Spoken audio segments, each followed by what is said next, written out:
I 1900-tallet galt det om at have en vipsetalje. Det fik man, hvis man tog et korset på og strammede det helt ind, så man blev omkring 47 cm rundt om livet. Vipsetaljen fremhæver barm, hofter og bagdel. Korsettet gør det selvfølgelig også svært at spise, trække vejret og i det hele taget bare svært at bevæge sig.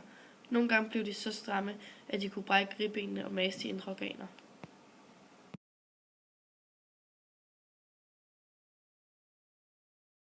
I 1910 blev korsettet en del løsere. Det var fordi en designer designede løsere kjoler, og idealet blev mere til en slank, ungdommelig, sund og bevægelig krop. Og barm, hofter og bagdel bliver gemt mere væk.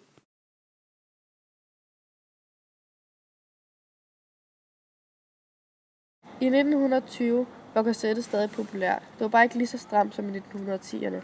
Korsettet gik fra under barmen og ned til lårene. Næsten alle pigerne klippede deres hår kort og skulle nærmest have en drengelig skikkelse. Kjolerne blev også en del kortere, og omkring 1927 skulle taljelinjen sænkes nedad og skulle markere drengeslanke hofter. Samtidig med, at der var meget fokus på kvindekroppen, skulle nedtones, viste kvinderne mere krop end nogensinde før, både arme og ben. Især var der fokus på benene. Det symboliserede på en måde kvindernes bevægelsesfrihed.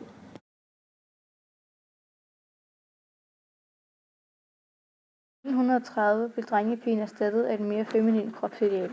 Kjolerne blev en del længere igen, og en skuespiller begyndte at gå i bukser en gang imellem.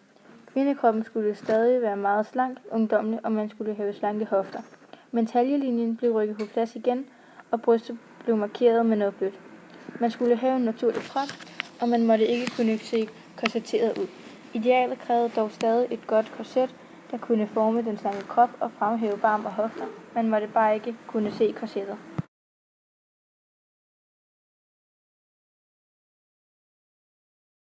I 1940 var idealet præget en del af 2. verdenskrig. Der var en kampagne, som prøvede at overtale kvinder, der gik hjemme, til at tage en kædedragt på og passe deres mænds job, mens de var i krig. Med kampagnen var det jo ikke deres hensigt, at kvinder skulle have store muskler, men det fik de. Det fysiske arbejde gav kvinderne bredere skuldre, og det betød, at blandt andet jakker blev syet med inspiration fra herretøjet.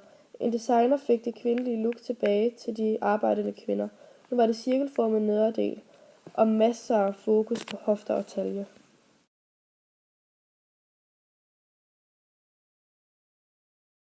I 1950'erne, her var der meget fokus på bryster.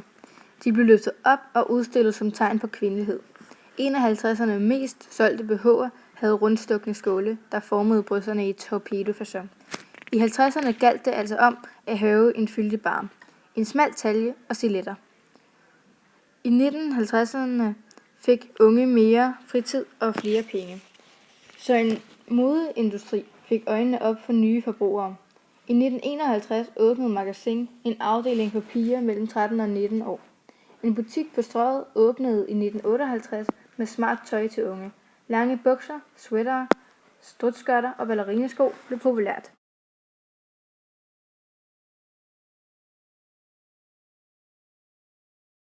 I 1960 begyndte mange voksne kvinder at gå i det ungdommelige tøj.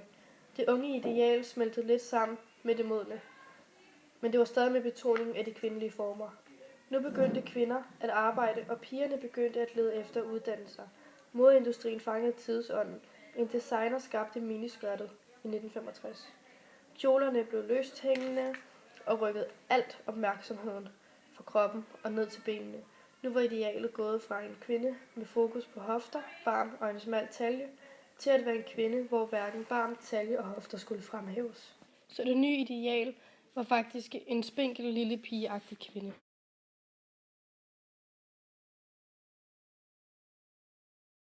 I 1970 skulle håret være så naturligt som muligt. Nogle brugte flere timer på at style håret, så det kom til at ligne, at det var helt naturligt.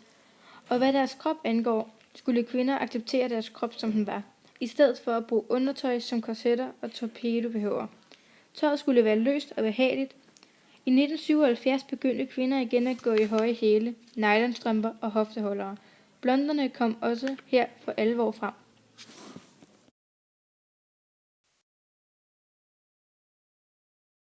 I 80'erne blev kvindeidealet til flere forskellige typer. Den sexede, den sporty, den sofistikerede osv. Kvinder, som arbejdede, nedtonede det feminine tøj og tog mændenes neutrale tøj på. Habitjakker var en af 80'ernes mest populære arbejdstøj til kvinder, med feminine bluser og smykker. Selve kroppen skulle stadig være naturlig. I stedet for at bruge korsetter til at forme kroppen, formede man den med selvkontrol, viljestyrke, og man begyndte at gå i fitnesscentre og solarier. I midten af 80'erne begyndte man igen at fremhæve de kvindelige former. 80'erne var også fyldt med farver.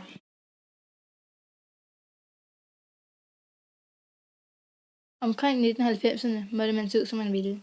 Der var ingen, der bestemte over en. Kropsidealet var i høj grad karakteriseret ved forskellighed. Alle mennesker var forskellige. Man begyndte også at gå i leopardprint. Det var der mange, der foretræk. Det var faktisk også blevet ret populært med at få klippet sit hår i etager.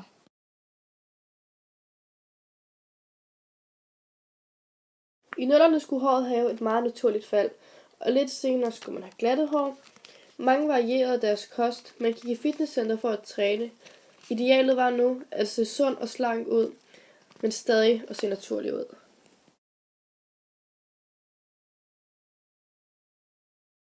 I 2010 begynder unge især at blive skuffet over, at de har lavt selvværd, på grund af, at de ikke synes, deres krop er god nok.